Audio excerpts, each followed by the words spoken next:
Hello everybody and welcome in Athika's Bio. Now we will discuss about method of centrifugation. Now the first one is differential centrifugation. Differential centrifugation basically इसमें different phases होते हैं centrifugation के जिसमें हम speed को increase up करते हैं. Different phases आ जाते हैं. अगर स्पीड लो है स्टार्ट में सो लार्ज मालिक्यूल्स जो हैं जो हमने सैम्पल यूज़ किया है उसके जो लार्ज मालिक्यूल्स होंगे वो सेटल डाउन होंगे. अगर हमने स्पीड हाई कर दी है तो स्मॉल से स्मॉल मालिक्यूल्स की डिपोजिशन भी ईज़िली हो जाएगी. सो इसमें डिफरेंट फेजेस होते हैं बेसिकली और हर फेज़ में हम स्पीड को इंक्रीज़ करते हैं. ये process basically easy to use होता है लेकिन ये टाइम कंज्यूमिंग होता है क्योंकि इसमें हर फेज़ में हम जो स्पीड है उसका इंक्रीज़ अप करते हैं. राइट. सो अगर हमें बहुत ज़्यादा माइन्यूट पार्टिकल चाहिए, कोई ऐसा मॉलिक्यूल चाहिए जो कि बहुत ज़्यादा स्मॉलेस्ट है, सो सेंट्रीफ्यूगेशन के प्रोसेस तो हम उसे ऑब्टेन करेंगे, सेपरेट कर पाएंगे, बट उसके लिए डिफरेंट फेजेस का यूज़ करना होगा और स्पीड को इंक्रीज़ अप करना होगा. हर फेज़ में स्लोली हम स्पीड को इंक्रीज़ करेंगे और एट द एंड जाके हमें वो चीज़ मिलेगी. Right. In the form of deposition और pellet. Right. So now let discuss.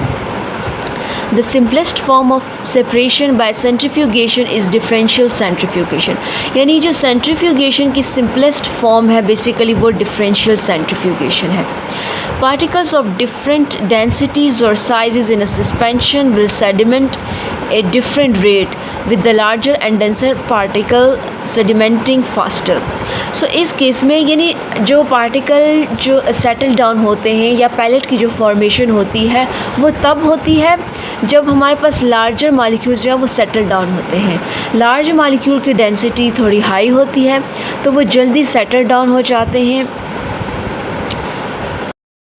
क्योंकि जो डेंसर मॉलिक्यूल्स होते हैं वो ज़्यादा इजीली डिपॉजिट हो जाते हैं. राइट.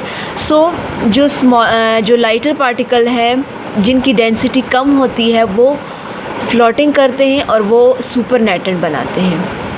जो डिपॉजिट हो जाते हैं हम उसको पैलेट बोलते हैं और जो फ्लोटिंग कर रहे होते हैं उसको हम सुपरनेटेंट कहते हैं. So a suspension of cells subjected to a series of increasing centrifugal force cycles will yield a series of pallet containing cells of pallet decreasing sedimentation rate.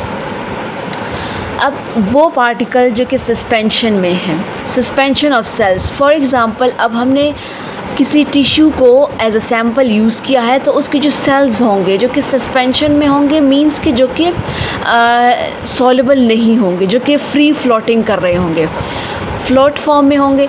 सो उसको जब हम सीरीज़ ऑफ सेंट्रीफ्यूगल फोर्स से उसको हम जब गुजारेंगे या different phases से गुजारेंगे तो एट द एंड जाके उसकी डिपोजिशन पॉसिबल होगी और वो पैलेट की फॉर्मेशन होगी. फॉर एग्ज़ाम्पल अगर हमने एक टाइम पे सो लेट्स सपोज़ अब हमने यहाँ पर एक टेस्ट ट्यूब ली है और उसके अंदर सैंपल यूज़ किया है. ये हमारे पास सैंपल है. राइट. अब हम इसको डिफरेंट फेजेस से गुजारेंगे सेंट्रीफ्यूगेशन के. लेट्स सपोज़ ये हमारे पास फर्स्ट फेज़ है. यहाँ पे अब हमने सेंट्रीफ्यूगेशन का लो स्पीड के साथ फर्स्ट जो रोटेशन करवाई है उसमें हमारे पास ये पैलेट की डिपोजिशन होगी, पैलेट की फॉर्मेशन हो गई है बेसिकली. और ये जो हमारे पास फ्लोटिंग फॉर्म में है ये क्या है, सुपरनेटेंट है. ये हमारे पास पैलेट है और ये जो है हमारे पास सुपरनेटेंट है. राइट. अब ये हमारे पास जो हमने स्पीड रखी थी वो लो स्पीड थी. अब हम अगेन इसको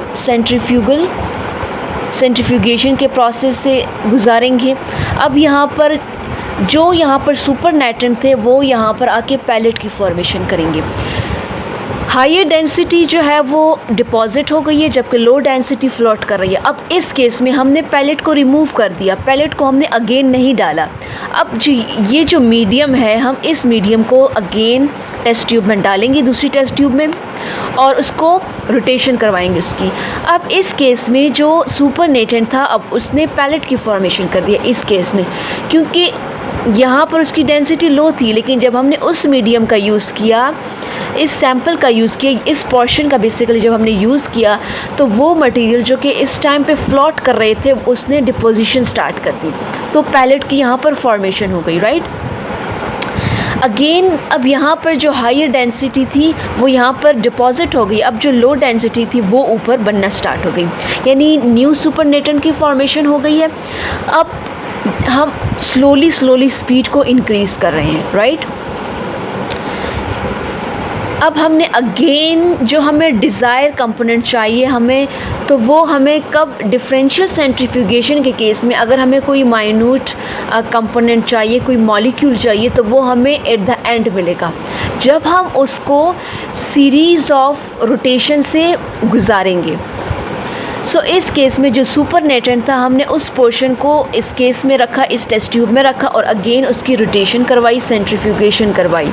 so under the influence of centrifugal force जो सुपरनेटेंट थे वो डिपॉजिट हो गए, पैलेट की फॉर्मेशन हो गई, अब सुपरनेटेंट अगेन बनना स्टार्ट हो गए। अगर इस केस में हमारे पास ये जो पैलेट की फॉर्मेशन हुई है, अगर हमें ये हमारा डिज़ायर कंपोनेंट है या मॉलिक्यूल है, राइट, सो हम इसको रिमूव करेंगे और स्टॉप कर देंगे रोटेशन। लेकिन अगर इस केस में हमें मज़ीद कोई स्मॉलेस्ट या सिंपलेस्ट कंपोनेंट रिक्वायर है तो हम इस प्रोसेस को कंटिन्यू करेंगे।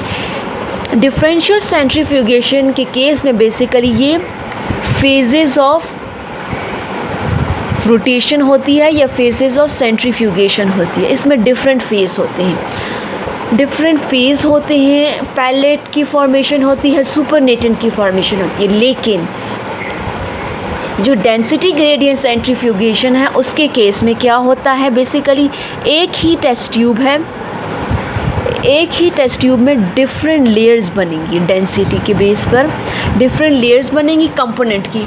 यहाँ पे अलग अलग कंपोनेंट को हम ऑब्टेन कर रहे हैं बॉटम से, लेकिन इस केस में हमारे पास डिफरेंट लेयर्स बनेंगी, डेंसिटी की बेस पर डिफरेंट लेयर्स कंपोनेंट की बनेंगी।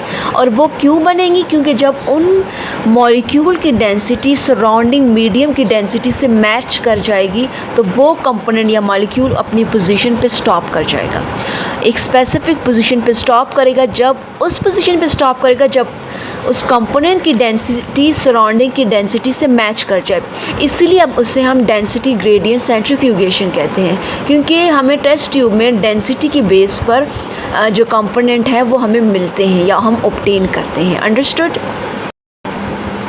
सो uses of differential centrifugation, separation of cell organelles and membranes found in the cell. इस केस में हम सेल ऑर्गेनेलीज को सेपरेट कर सकते हैं और उसके साथ साथ उसकी मेम्ब्रेन को सेपरेट कर सकते हैं। जो कि सेल में मेम्ब्रेन प्रेजेंट होती है और उसकी जो ऑर्गेनेलीज प्रेजेंट होती है उसको हम ईजिली डिफरेंशियल सेंट्रीफ्यूगेशन से सेपरेट कर सकते हैं।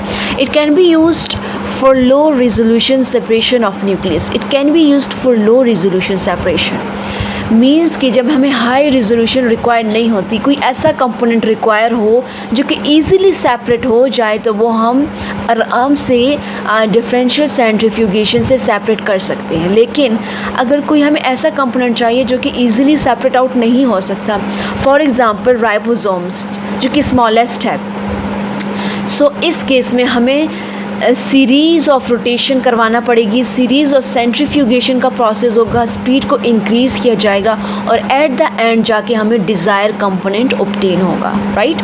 सो it can be used to produce subcellular fraction from tissue homogenate. So इसको हम यूज़ करते हैं सबसेलुलर फ्रैक्शन की फॉर्मेशन के लिए, उसकी प्रोडक्शन के लिए।